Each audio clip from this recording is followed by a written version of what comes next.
जय श्री राम। नमस्ते श्रोताओं। इस कहानी में मैं आपको रामायण से देवी अहिल्या का प्रसंग सुनाने जा रही हूँ। श्रोताओं, कथा शुरू करने से पहले आप सभी लोग मेरी धन्वी वॉइस चैनल को लाइक करें, सब्सक्राइब करें, बेल आइकन वाला बटन भी दबाएं और कमेंट करना न भूलें ताकि हमारा नया वीडियो आप तक पहुंच सके। श्रोताओं, ब्रह्मा जी की मानस पुत्री अहिल्या को यह वरदान प्राप्त था कि वह सदा ही 16 वर्ष की आयु के सदृश ही रहेगी। ब्रह्मा जी ने एक स्पर्धा करवाई जिसे गौतम ऋषि ने जीता और अहिल्या को पत्नी रूप में प्राप्त किया। अहिल्या के रूप की चर्चा तीनों लोकों में थी। अपने रूप, गुण, सौंदर्य और पति व्रत धर्म के पालन के कारण ही वह भक्तों के मन में बसी हुई है।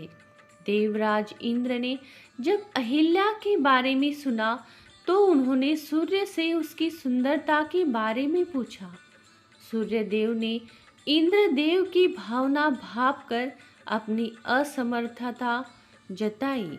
तब इंद्र ने चंद्रमा से पूछा तो उसने कहा कि अहिल्या से अधिक रूपवती, गुणवान और पतिव्रता स्त्री सारी सृष्टि में कोई और नहीं है। ऐसा सुनकर इंद्र ने छल रूप से अहिल्या को पाने का प्रयास करते हुए चंद्रमा की सहायता ली। योजना बनाई कि जब ऋषि गौतम प्रातः ब्रह्म मुहूर्त में गंगा स्नान को जाते हैं, वही समय अहिल्या को पाने के लिए सही है।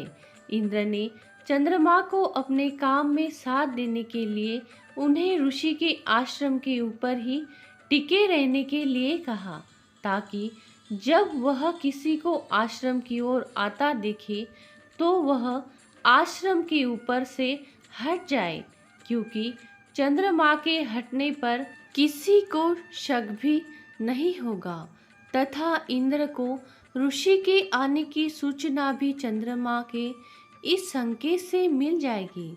अहिल्या को पाने की लालसा से आधी रात को ही इंद्र ने मुर्गा बनकर बाग लगाई और ऋषि गौतम प्रातः हो गई सोचकर गंगा स्नान के लिए आश्रम से निकल गए। तब इंद्र ने झट से ऋषि गौतम का वेश बनाया। आश्रम में जाने लगे तो अहिल्या ने अपने तपोबल के प्रभाव से इंद्र को पहचान लिया और कहा कि यदि मेरे पति हो तो आश्रम में आ जाओ। इंद्र के छल की लालसा को देखकर अहिल्या ने उसे श्राप दिया। दूसरी तरफ जब ऋषि गौतम ने गंगा स्नान करने के लिए कमंडल में जल भरा तो गंगा माँ ने कहा कि भक्त, अभी तो आधी रात हुई है। तो ऋषि आश्रम की ओर वापस चल पड़े। आश्रम के बाहर उन्होंने अपने वेश में ही इंद्र को अपने साथ टकरा कर जाते हुए देखा और छत पर चंद्रमा को पहरेदारी करते देखकर सारी स्थिति को भांप लिया। ऋषि पत्नी अहिल्या उनके जल्दी आश्रम में लौट आने की चिंता में जैसे ही बाहर आई तो ऋषि गौतम ने अहिल्या को शीला होने और चंद्रमा को इंद्र का साथ देने के लिए उसमें दाग होने और ग्रहण लगने का तत्काल श्राप दे दिया, जिसके प्रभाव से अहिल्या आश्रम के बाहर एक पत्थर की शिला बन गई। देवर्षि नारद ने तब ऋषि गौतम को अहिल्या के बेकसूर होने के बारे में बताया तो उन्होंने कहा कि श्राप तो नहीं मिटाया जा सकता, परंतु उन्होंने अहिल्या को एक वरदान भी दे दिया कि सूर्यवंशी भगवान श्री राम जब उस शिला के साथ अपने चरणों का स्पर्श करेंगे तो वह पूर्ववत हो जाएगी। धर्म ग्रंथों में चंद्रमा के कलंक लगने और ग्रहण लगने के बारे में भी अनेक कथाएं मिलती है, परंतु ऋषि गौतम का श्राप भी उनमें से एक है। मिथिला में राजा जनक के धनुष यज्ञ को दिखाने के लिए गुरु विश्वामित्र भगवान राम जी को साथ लेकर जा रहे थे, तो आश्रम एक दिख मगमाही, खग मृग जीव जंतु तह नाही, पूछा मुनि ही शिला प्रभु देखी, सकल कथा मुनि कहा विशेषी। गुरु विश्वामित्र ने बताया, गौतम नारी श्राप बस उपल देह धरि धीर, चरण कमल रज चाहती, कृपा करो रघुबीर। श्री राम जी के पवित्र एवं शोक का नाश करने वाले चरणों का स्पर्श पाते ही वह तपोमूर्ति अहिल्या प्रकट हो गई और भक्तों को सुख देने वाले प्रभु को सामने देखकर वह प्रभु चरणों से लिपट गई। भक्तों को सुख देने वाले श्री रघुनाथ जी को देखकर वह हाथ जोड़कर सामने खड़ी रह गई। अत्यंत प्रेम के कारण वह अधीर हो गई। उसका शरीर पुलकित हो उठा। मुख से वचन कहने में नहीं आते थे। वह अत्यंत बड़भागिनी अहिल्या प्रभु के चरणों से लिपट गई और उसके दोनों नेत्रों से जल की धाराएं बहने लगी। उसने मन में धीरज धरकर प्रभु को पहचाना और श्री रघुनाथ जी की कृपा से भक्ति प्राप्त की। तब अत्यंत निर्मल वाणी से उसने स्तुति प्रारंभ की। हे ज्ञान से जानने योग्य श्री रघुनाथ जी, आपकी जय हो। मैं अपवित्र स्त्री हूँ और हे प्रभु, आप जगत को पवित्र करने वाले, भक्तों को सुख देने वाले और रावण के शत्रु हैं। हे कमल नयन, हे संसार के भय से छुड़ाने वाले, मैं आपकी शरण में आई हूँ। रक्षा कीजिए, रक्षा कीजिए।